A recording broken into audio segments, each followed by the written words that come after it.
Halloween has always been my favourite holiday for as long as I can remember. As a kid, you got to dress up as your favourite character and collect all the free candy your heart desires.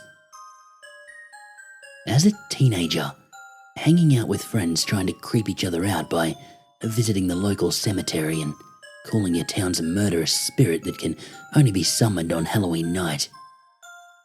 In college, visiting every haunted house. I really thought the fun of Halloween would die off once I got older, but I was wrong. Halloween never gets less fun. It's just a different type of fun. Now, instead of going to haunted houses, I decorate my own yard, propping up creepy corpses and giant spiders.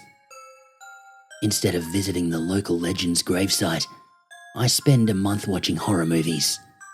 And instead of dressing up and getting candy, I get to dress up and hand out candy.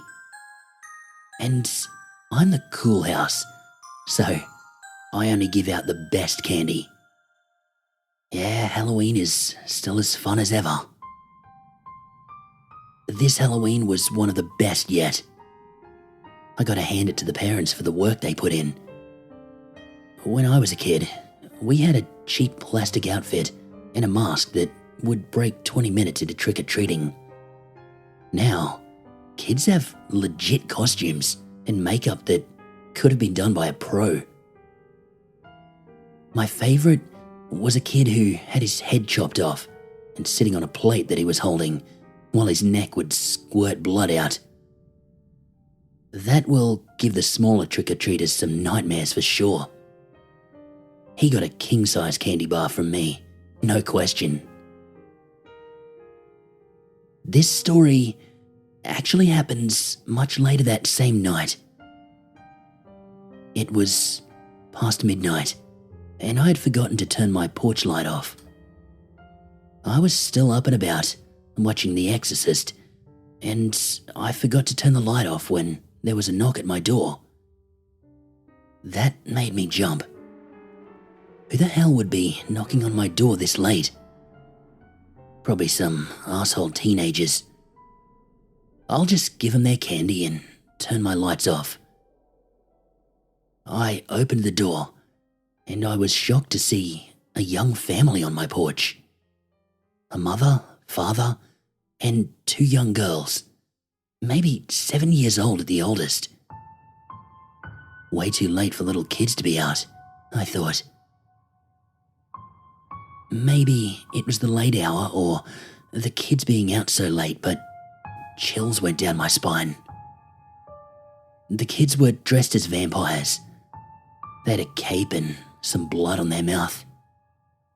Their lips were dark red, contrasted by their pale faces.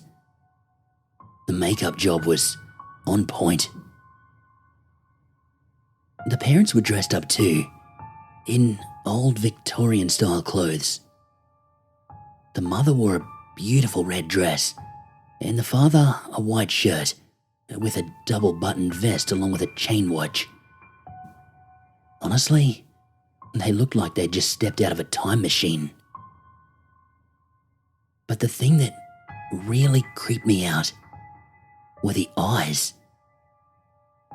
It's hard to explain. They didn't look different. They just made you feel, I don't know. There was this coldness behind them. Gave you an uneasy feeling. A+ costumes, I thought. I would have given him a king-size bar if I had any left. I think you guys are the last ones out, I said. One of the little girls slowly held out her empty bucket, silently. The other one was shifting uncomfortably. "Mummy, I have to go, now," she said. "Just hold it, sweetie. We can go behind a tree in a minute." "I don't want to go behind a tree," she whined. I put the candy in the buckets and felt bad for the kid. A boy can pee behind a tree, sure, but not a girl. You can use my toilet if you make it fast. She looked at her mum, who quickly stepped forward. No, we couldn't ask that of you. She can use the tree. She turned towards her daughter. We can't go into a stranger's house. You know that. It's okay, I said. You can all come in, so it's safe. She can use the bathroom. It's the second door on the left. A quick thought flashed through my mind. You're not supposed to invite vampires into your home. I've watched way too many Halloween movies this month. It's a family with kids dressed up. A weird family, sure, but vampires aren't real. The family stepped inside. The girl used the bathroom. Then they thanked me and left. No, I was not attacked or made into a vampire. I looked at my phone. It was already 1:30 in the morning. I yawned and decided it was time for bed. I changed into something more comfortable, fell asleep happily watching old Office episodes.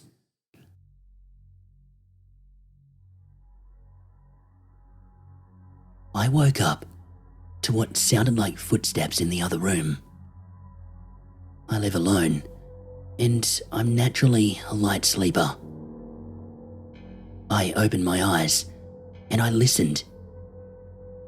I could hear what sounded like a girl saying, "I'm hungry," then going silent. My stomach turned. Fear crept up my throat. Someone was in my house. I wanted to run, but the only way out was through my door, and it wasn't even locked. I don't own a gun or anything like that. My dad always told me that was stupid, but I live in a nice neighborhood. I never thought that anything like this would ever happen to me. I didn't know what to do.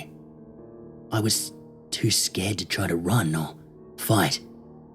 So I did what I would always do when I was a kid. I pulled the covers over my head, and I sat as still and as quiet as possible. Maybe whoever it is will just leave and not come in here. Or maybe they will not see me under the covers and just leave. I don't know how long I laid there. When you're terrified, every second seems like minutes. It was quiet at first. Then I heard the door handle turn, followed by the sound of the door slowly opening. I tried to force my body to stop shaking, but I could feel myself trembling. Against my better judgment, and against everything I've ever seen watching a horror movie, seeing the main character do something stupid, I did something stupid. I peeked out from the blanket. I did it as quietly and as slowly as possible. Maybe if I did it slow enough, they wouldn't notice. When I peeked out, I saw 4 people standing there at the edge of the doorway, staring at me. 2 adults, 2 children. It was unmistakably the late-night trick-or-treaters. "Can I eat yet?" the little girl who used my bathroom earlier asked. I locked eyes with her, and then her dad. Not a moment later, he was across the bedroom and he had me pinned down. I've never seen anyone or anything move that fast. If I blinked, I would have missed it. I screamed, "Shh, it won't hurt. You'll enjoy it, I promise." I don't know why, but I believed him. Why? Why are you doing this to me? I asked. You invited us in. He leaned down to my neck and slid his teeth in. At first, it hurt, but then I felt a slight tingling sensation. Sort of like when you go to the dentist, but without the numbness. Then it spread through my whole body, and I couldn't move. I was paralyzed. I couldn't even talk. He let go of me, and he took the covers off. He nodded to the kids, who laughed and then ran towards the bed. They climbed on top of me and sank their teeth into my neck and began to feed. It did not hurt. My body relaxed, and the fear disappeared. Then, it stopped. I looked up, and I saw that the parents had pulled their girls away. That's enough for now, the mum said. You don't want to kill him. Save him, so you can feed on him again later. The girls pouted, but did as their parents said. Then they were gone. I was too exhausted to move, and I fell asleep immediately.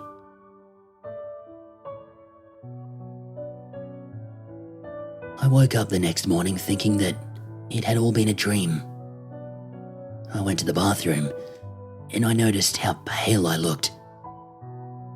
Then I looked at my neck, and I saw the 2 bite marks on each side.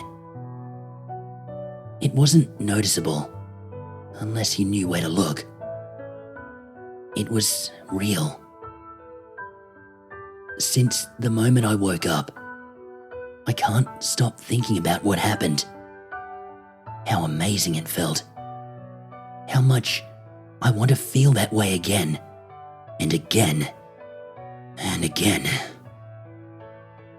I will do anything. I live to serve them.